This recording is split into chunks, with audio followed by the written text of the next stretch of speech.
तर मोदींवरील उद्धव ठाकरेंच्या टीकेला ज्योती वाघमारे यांनी उत्तर दिलेलं आहे। उद्धव ठाकरे स्वतः महागद्दार आहेत असं ज्योती वाघमारे यांचं म्हणणं आहे। तर 2019ला जनतेने दिलेला कौल नाकारून त्यांनी गद्दारी केली आणि राज्याच्या कामासाठी पंतप्रधानांना भेटणं काय चुकीचं आहे असा सवाल सुद्धा त्यांनी केला। तर शिवसेना खासदार ज्योती वाघमारे यांनी उद्धव ठाकरेंना प्रत्युत्तर दिलेलं आहे। उद्धव ठाकरे घरकोंबडा आहेत, झेंझी आंदोलनात काय रील बनवायला कसे पोहोचले असा सवाल सुद्धा त्यांनी केला।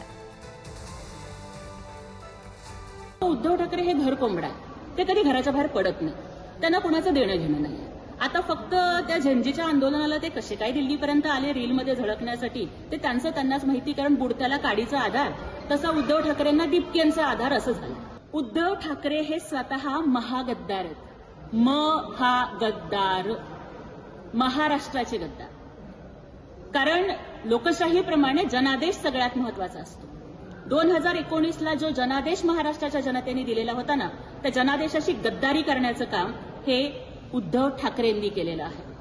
जेव्हा कोविडमध्ये जनता हुरपळत होती ना, तेव्हा मुख्यमंत्री म्हणून स्वतःचं कर्तव्य न निभवता घर कोंबडा बनून फेसबुक लाईव्ह करून जनतेशी गद्दारी करण्याचं काम हे उद्धव ठाकरेंनी केलेलं आहे।